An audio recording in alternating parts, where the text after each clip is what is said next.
Why do I get so nervous every time I make a video?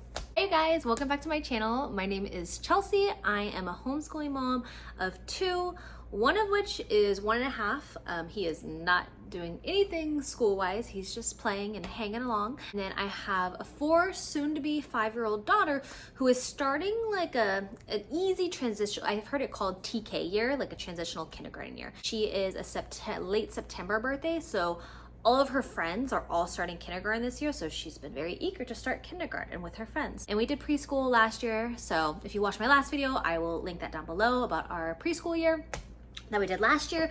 So we have started our kindergarten year this year. We are on week 2 of kindergarten. So what I wanted to do today is go over all the stuff that we are using, incorporating. So we usually start off our morning with this monthly planner. I got this off of Amazon, I think, which I will link down below. I really like the fact that it is super simple. We do the days of the week, a song that Miss Monica, like the Phonics Addams Family song, days of the week. So we do that song by Miss Monica on YouTube, and we go over Sunday, Monday, Tuesday, Wednesday, Thursday, Friday, and then we talk about what day of the week it is. We didn't do today. Today was a little crazy for us. We didn't do today, but we go over our calendar work, and we also go over some counting. By doing that, we talk about what was yesterday, what's today, what do we do on Mondays, and stuff like that with our monthly planner. And I did get another a little clock off Amazon too, so sometimes we're starting to slowly incorporate telling time into our day as well. Next thing is after we do our monthly calendar work, I'll call that like our monthly calendar work. What time is it? That's kind of like our morning routine just to get us settled down. After we finish that, we will move on to our dimensions math. So if you watched my preschool video, we did dimensions math pre-K year. I loved it. We're moving on with it. This is the textbook. This is a workbook. Sometimes what we'll do is if it's a more heavy, it's kindergarten, so the lessons aren't super heavy, but if it's a new concept, a new idea, a lot of it right now is just review. But if it gets to the point where I'm teaching a new concept and teaching a new idea, we'll only probably do the textbook for that day.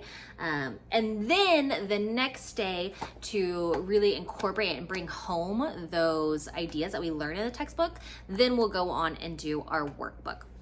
I do have the KA teacher's guide, but that's on my phone. I have it in my iBooks, so that way I can just like scroll to the next page. It's pretty hefty. I had it for the pre-K and I never got it out because it's just too bulky for me. So now I have it on my phone as an iBook. And so that way it's a lot easier for me to open up, scroll to the right page and what have you. So this is our math. She's made this my book of numbers. And so she's starting to work on different variations that we have the number. It was really cute. So today what we did is I had all these variations of 5. We call them fun 5s because it's all 5, but they're all written in different fonts. And I had 0 to 5. I had all of these hidden all around the house. And then when she found it, she had to tell me the number and I'd hold it. And then once we found all the numbers, we brought it back and we glued them all into our book of numbers. So I guess I could show you the cover, but this is her book of numbers. I wrote it out for her and then she traced it. So my book of numbers. After we finish our math, we usually do a little wiggle break. Probably be after her like calendar work and math, it's usually about 30 minutes. And so she loves doing Go Danny Go. I don't know if you follow Go Danny Go. He does do a wiggle dance. He'll do, there's like a flamingo one that she really enjoys. Just something to get her up and get her moving for a little bit. After we do our math, we'll do a brain break is what I call them. Either a Go Danny Go video, we'll run around the house, do something just to get her out of her like homeschool headspace. This is her actually like little table. Don't really care for the fact it's like in a corner. I almost wish one day that I could have a table right here that extends out into our playroom, but that's a future. If you don't know, we are in the process of renovating a 50-year-old farm home. So it's a lot of renovations happening and going on everywhere in this house. So maybe future goal, not right now. We already have enough on our plate. After we have our wiggle brain break, we move on to our language arts programs. As of right now, we are continuing on with Explode the Code. She has just started Go for the Code, which is book 3 in the Go for the Code series.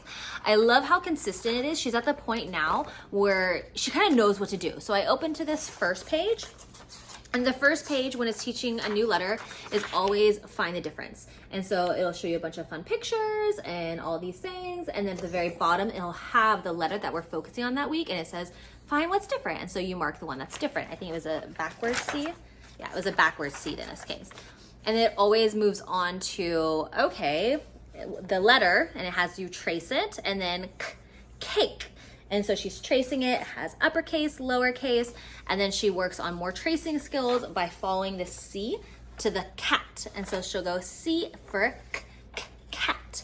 And then same thing with candle, cup, all that. So every letter is the same. Towards the end, not every letter is the same, but it focuses on that letter. And then towards the end, it'll, for example, in this book, it'll have like, say the name of the picture. And this is a lion. And I'll have, okay, well, lion, what sound does it start with? And then she'll select the sound. We always do picture, sound, picture, sound, picture, sound, and then we'll go back and write it out.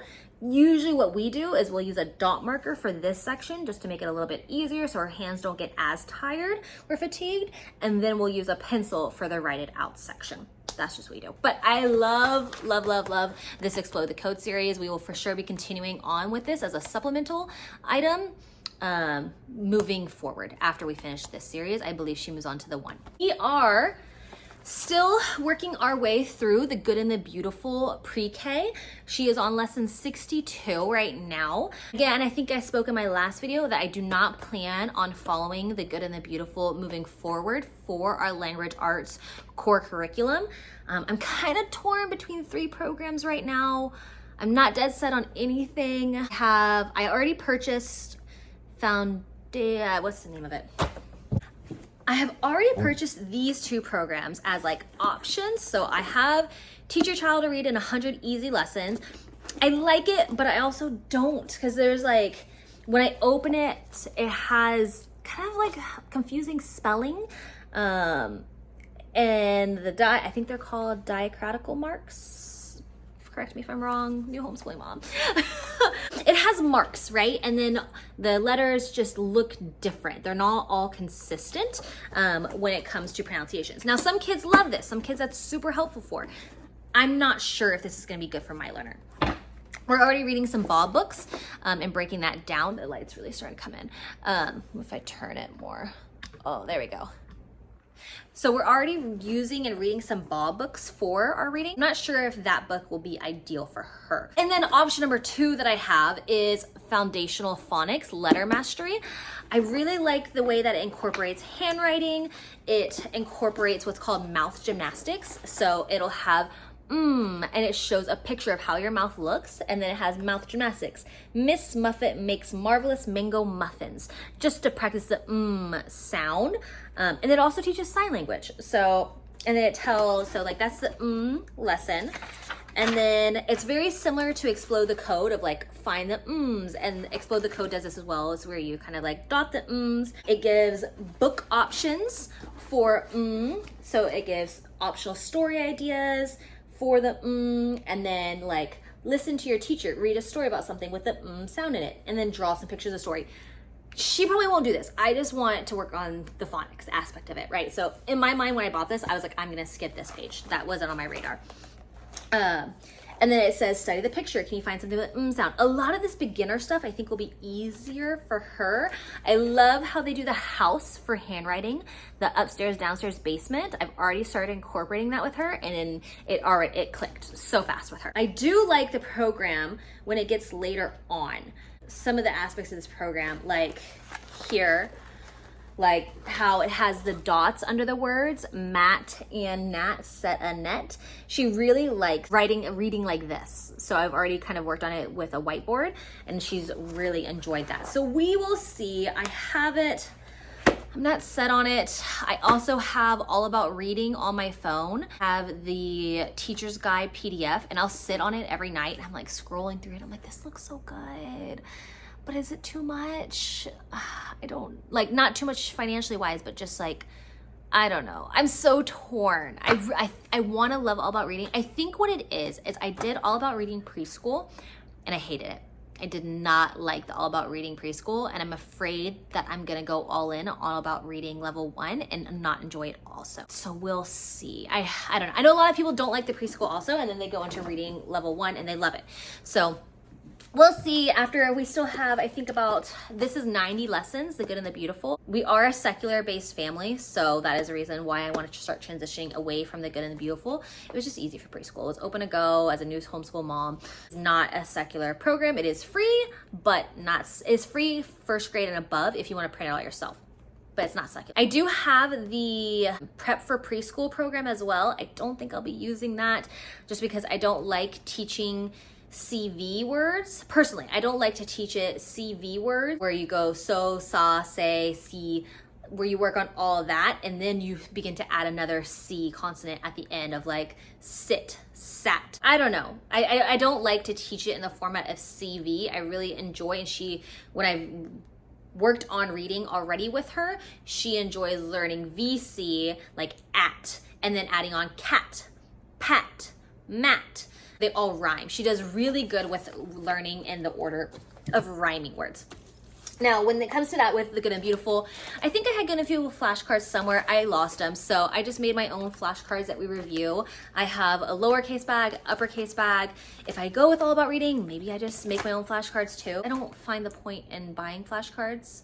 She also really likes like a lot of flashcards. For example, like this is my cue. I don't know if you see it. A lot of them don't put the little thing on the cue, and she kept saying P, and she was getting it backwards. She doesn't do her but and duh as much anymore, but now that I've introduced K, she's starting to get P and K mixed up. So I like to be able to add my own things so that way she can really understand what we are working on. So that is our language arts. I'm trying to keep this short. I feel like I'm doing good. I'm only at 13 minutes so far. I don't know how long the video is, depending on how much I cut out of my ums. So we will see. We're doing 2 parts. I only have one here to show me, but for our like social studies and geography curriculum, we are using Build Your Library. I am also combining this with Torchlight. Now, I do not have Torchlight printed out. I also have that as an iBook on my phone because I just scroll through it. Torchlight program as a supplement, and this is like my main. So I use the order of this. The difference for me personally in Torchlight and Build Your Library, Build Your Library goes in continental order. So you work on, okay, let's learn about around the world, and we study all the continents, and then let's focus on North America, and then we'll go all through the countries in North America. So like this week we're focusing on North America. We colored North America. We're learning about animals within North America, about people within North America, which was super cute because I'll get the book. We read today Children Just Like Me, and she automatically, it was so cute, she was relating. And so we're in North America, and I was telling her, oh, like we live in North America. And she was like, oh, look, Mom, she looks like me. And like was comparing who she looks like. And I like, this little boy lives in Texas. And I was like, he lives in Texas, like just like us. And she was like, oh, he has blonde hair. I don't have blonde hair. So it was really cute. And then it gives like some little facts about North America. So this is a main spine that is part of the Build Your Library curriculum, just as a little example. This sun is gonna keep me having moving spots. It's making me sweaty. So Build Your Library goes in order of continents. Torchlight kind of just jumps around the world. I think the first week in Torchlight is like Russia, and then I'm gonna just guess. I'm gonna put this out there. This is not correct. It goes like Russia, Brazil, Uruguay, and then India, and then Canada and Alaska, and then USA. And it's very much more all over the place. And another thing with Torchlight is that their curriculum, based and compared to Build Your Library, their literature doesn't follow the continent. So whatever country or continent you're on, the Torchlight curriculum, for example, while we're learning about Canada and North America, because I think I'm on week 2 of Build Your Library and I'm on week 24 of Torchlight in comparison. I have a whole document that I have created already of like Build Your Library 1 associates with this. Build Your Library week 2 associates with this. Build Your Library, when it comes to North America, we are reading the very, very far north. We are loving Dwayne and his adventures so far. We are supposed to only be starting it today. I started it yesterday just for fun, and we're already on chapter 4. Mind you, this is is my 4-year-old daughter's first chapter book, and anytime we have downtime or anything, she's like, Mommy, can we read about Dwayne? I'm like, yes, let's read about Dwayne and his friends. It's really nice as an adult to kind of go back into like reading child books. But this is suggested for Build Your Library when you're reading about North America. Torchlight, I believe this was what matched this week in Torchlight, was Miss Piggy Wiggle and the Whatever Cure. This has nothing to do with North America. And that's pretty consistent across the board when it comes to Torchlight, that a lot of their literature don't match up with where you're at in the world, which I did not enjoy. So a lot of my literature selections are going to be from this Build Your Library program. Now, what I am using Torchlight for is Torchlight has a ton of amazing supplemental books. So I have those all right here too. That little basket right there is kind of like my reading book for the week. So these were some of the supplements that I'm using from Torchlight that match the Build Your Library curriculum that we are on that week. So the Origin of Day and Night, this is all for our Canada study, A Canadian Year, Sweetest Kulu. We already read this one before in the past. And then this was a spine. I wasn't sure from Torchlight that I wasn't sure I was gonna want or use. So I got it from the library for right now, but it's Song of the Wild, A First Book of Animals. It is like a ton of stories. I haven't used it yet. It's beautiful graphics, really pretty drawings, aesthetically pleasing for me. So we'll see what we use. Torchlight is more so my supplemental curriculum, and it has a lot of art and music. It has music selections that I really want to use, which Build Your Library doesn't really have any music. I think Build Your Library didn't have that many art selections that I really enjoyed either. And I also really like the student activity guide from Torchlight, whereas I don't care for the animal, let me see, like the animal profile pages that are within Build Your Library. Let's see if I can get this out. So in Build Your Library, this is an animal profile page, and it is, the light's gonna make it see through, but it's essentially saying like my animal is, what my animal looks like, what does it eat. Super simple. I like the one in Torchlight better. It's more aesthetically pleasing to me. So we'll see. We haven't, this is our first week that I think are gonna do an animal profile page regarding all the animals that are in North America. So that is kind of our week so far. Also doing the schedule a little bit differently. So this is like week 2 of Build Your Library, for example. And Build Your Library is set up in a way where it has day 1, day 2, day 3, day 4, day 5. And then it has like your geography, and these are all the books you'll use: tales, literature, science, art, and poetry. I'm doing it a little bit different, and I'm doing a lot bit different, let's be real. I'm doing this different also because I want to deep dive, all right? So if like we're studying the geography of a place, I really would rather spend more time like, oh, let's go here, let's explore, let's look around. So we're kind of doing it in a way where we do day 1 is geography, and then we're gonna take that place and we'll read, I know I've seen before, no, it's a poetry, a book of animal poetry. The book of animal poetry does not match the locations that you're at on the map, so I think we're X-naying the whole book of poetry. I don't think I even purchased that one. But I do have a world full of animal stories, which does match.